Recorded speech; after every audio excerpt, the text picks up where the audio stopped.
저 덕유산입니다. 이제 일부러 지금 이 바위, 저는 이름 압니다. 이 바위 이름 알아요. 한번 지어 보십시오.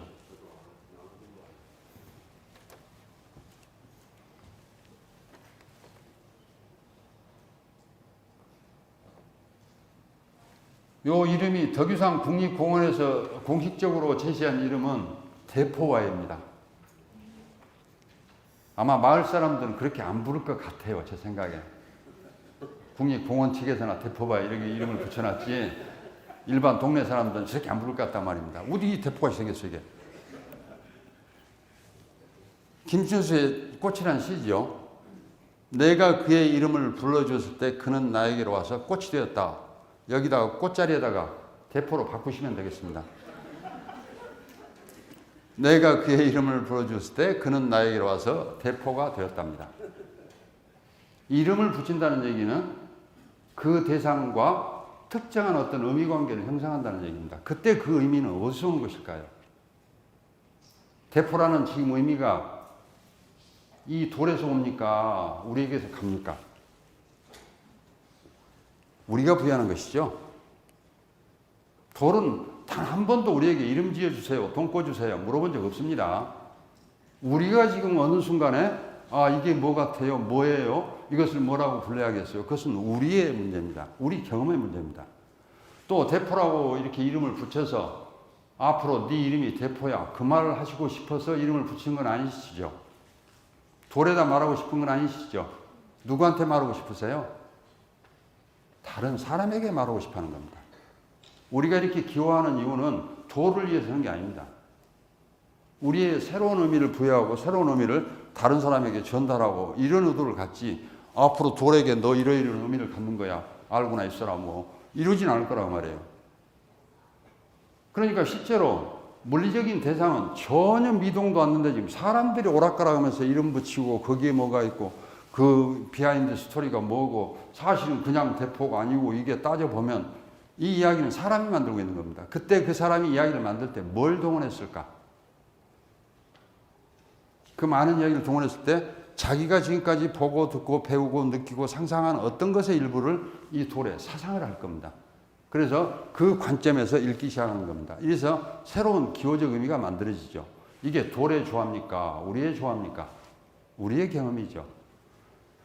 기호화하고 나서 저것을 대포라고 이해한 뒤로도 여전히 우리가 발길질하고 돌 때리고 부딪힐 수 있죠. 기호한다고 해서 물리적 경험이 사라진 거 아니에요.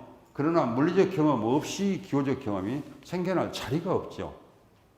그러니까 모든 기호적 경험은 물리적 경험에 토대를 두고 있지만 거기서부터 다른 것이 덮어 씌워지는 방식으로 새로운 기호적 경험이 생겨나는 것이죠. 근데 궁금한 거는 왜 가만 놔두지? 왜 자꾸 합니까 그거를? 이름을 왜 붙이세요? 안 붙여도 아무 일 없잖아요. 왜 붙일까 도대체? 이것이 제가 기호적 경험을 설명하는 핵심적인 물음이 되겠습니다. 왜 기호적으로 되고 싶어 하는 것일까? 왜 저것을 기호적으로 만들고 싶어 하는 것일까? 제가 아직까지 가장 믿을만하게 제시할 수 있는 답은 만약에 여러분이 기호하지 않고 저 돌의 기호적 의미를 새롭게 부여하지 않으면 우리는 온 일생이 물리적 경험 안에 갇히게 됩니다. 우리가 할 수 있는 유일한 것은 돌 만지고 때리고 거기다 이름 새기고 그 이상 할 수가 없는 거예요. 그러니까 일견 저기다 이름 붙이고 왜 불필요한 걸 합니까? 라고 그 물음이 어떻게 생각하면 쓸모없는 일 같지만 그것이 우리의 의미를 산출하고 더 나은 의미, 더 큰 의미로 확장해가는 통로인 셈입니다. 거기에 지금 기호적 작용이 있는 것이죠. 다른 어떤 경험을 여기에 사상하고 거기에 새로운 의미를 거기에서 만들어내고 이거야 그냥 돌이니까 이야기가 뭐 좀 간단하게 하는데 이제 사람이 손 대는 돌에 오면 이야기가 이제 복잡해지죠. 묻고 싶은 것이 더 많아지고 뭐 이거 외에도 무한히 많은 물음들이 떠오를 겁니다. 이게 언제 만들었을까? 누가 만들었을까? 왜 만들었을까? 언제 만들었을까라는 물음은 지금 뭘 함축하냐면요. 이게 아주 오래전에 만든 것 같아. 저건 아마 뭐 통일신라 시대 이전이거나 그 부근일 거야. 이렇게 말하는 경우에는 이미 역사적인 지식이 동원됩니다. 그래서 역사적인 우리가 이해하고 있는 역사의 파편들을 거기다 사상을 하고 그 역사, 사상된 역사의 관점에서 이 돌을 보기 시작합니다. 어떤 사람은 이거 팔면 얼마짜리일까? 돈의 관점에서 이 돌을 이해하는 사람도 있습니다. 어떤 사람은 누가 만들었을까? 어떤 사람, 어느 시대 특정한 사람, 어떤 이유를 갖는 사람에 관한 스토리를 떠올리고 그것을 거기에 사상하겠죠.